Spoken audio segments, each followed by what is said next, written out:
दूसरे दिन ही सुबह कालू कौवा तोता राजा के पास लाडू चिड़िया की शिकायत करने जाने ही वाला था। तभी उसके पास टूनी आ जाती है। अरे कालू भैया, आज कहाँ जा रहे हो इतना जल्दी जल्दी में? अरे टूनी, मैं तोता राजा के पास जा रहा हूँ। तोता राजा को शिकायत करनी है लाड़ो की। उसने जो चील का बच्चा पाल के रखा है। अरे हाँ हाँ कालू भैया, हम भी बहुत परेशान हैं। हमें तो इतना डर लगता है, हम घोंसले से बाहर ही नहीं निकलते। हम चुपके से इधर उधर देख के फिर ही बाहर निकलते हैं घोंसले से। मेरे बच्चे तो घोंसले से बाहर ही नहीं आ रहे हैं जब से उन्होंने उस चील के बच्चे को देखा है। न जाने कहाँ से ये मुसीबत लेके आई लाडो। अच्छा ठीक है टूनी, मैं चलता हूँ। मुझे थोड़ा जल्दी जाना पड़ेगा, नहीं तो राजा जी शिकार पे चले जाएंगे। बाद में मुझे राजा जी नहीं मिलेंगे। मैं अभी चलता हूँ टूनी। ऐसा कहते हुए कालू कौवा तोता राजा के पास निकल जाता है। राजा जी की जय हो, राजा जी की जय हो। अरे कालू, कैसे आना हुआ? और आज तो इतना सुबह सुबह आ गया है। क्या बस्ती में कोई बात हो गई क्या? हाँ राजा जी, बात ही ऐसी है। आपको पता नहीं होगा शायद। वो बात आज मैं बताने के लिए आया हूँ आपके पास। राजा जी, लाडो चिड़िया और बल्लू चिड़िया ने कुछ दिन पहले एक पहाड़ी से अंडा लाया था। और वो अंडा छोड़ने के लिए पहाड़ी का एक चील भी आया था उसके साथ। अब उस अंडे को कई दिन पूरे हो चुके हैं और उसमें से एक बच्चा निकल आया है राजा जी। और वो बच्चा और कोई नहीं, चील का बच्चा है राजा जी। और उस बच्चे से पूरे बस्ती की पंछियों को धोखा है राजा जी। राजा जी, हमने तो उसको बोला भी था 2 दिन के अंदर उस बच्चे को चील के इलाके में जाके छोड़ देना, पर वो चिड़िया ने अनजान हो गई और उसने हमारी बात ना मानी। हमने तो राजा जी ये भी बोला था कि हम राजा के पास शिकायत करेंगे, तो उस चिड़िया ने बोला कोई राजा बीजा हम नहीं मानते, हम हमारे बच्चे को हमारे पास ही रखने वाले हैं। ऐसा ही कालू कौवा कुछ अनाप शनाप बातें बोल के राजा के कान भर देता है। अच्छा, उस चिड़िया की इतनी हिम्मत, उसने मुझे ललकारा है। उसने कौन राजा बोला?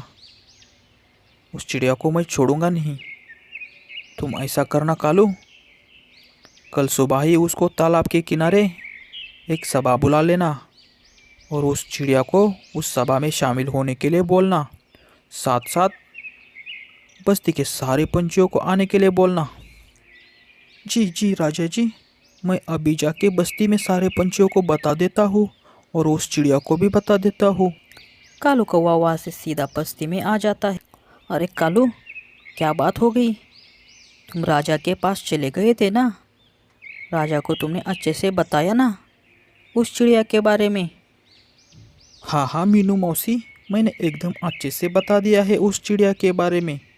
राजा जी ने तो आदेश भी दिया है कल सभा में आने के लिए। उस चिड़िया को भी बताया है और जंगल के सारे पंछियों को भी बोला है कल सुबह तालाब के पास सभा में आ जाना। अब देखना मीनू मौसी उस चिड़िया की हाल कैसे हो जाते हैं।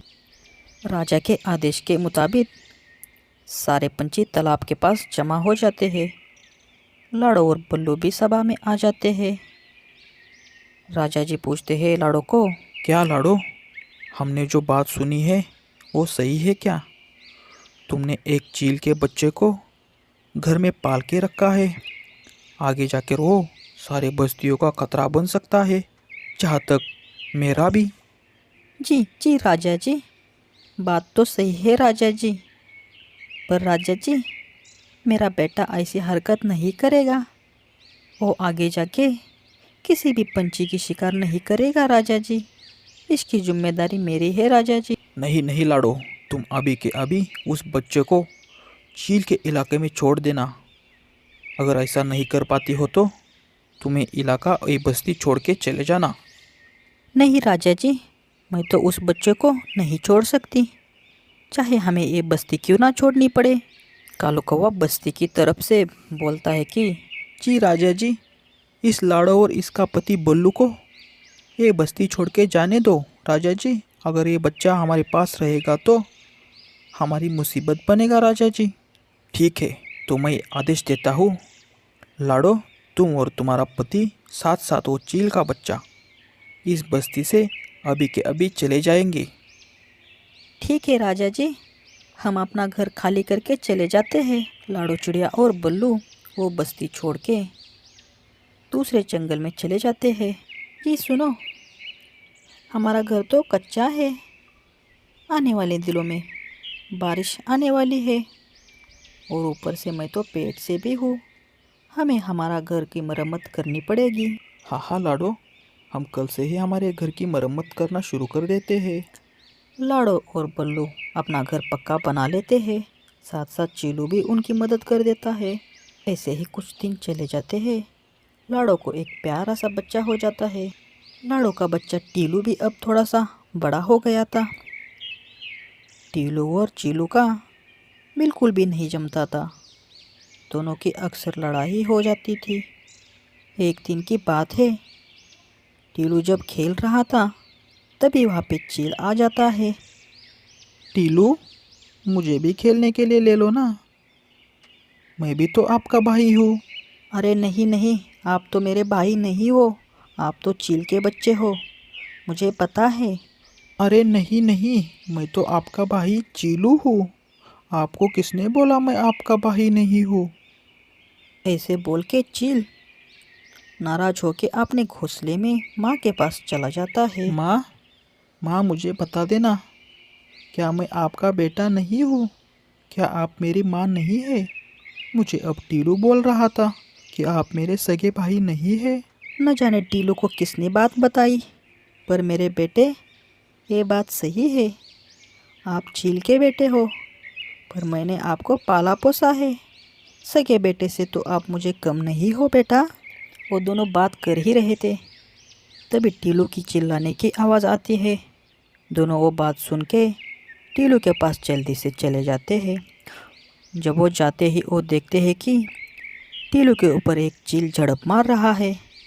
चील जैसे ही ये देख लेता है, वैसे ही वो उस चील के ऊपर झड़प मार देता है और टीलू को उस चील के चंगुल से बचा लेता है।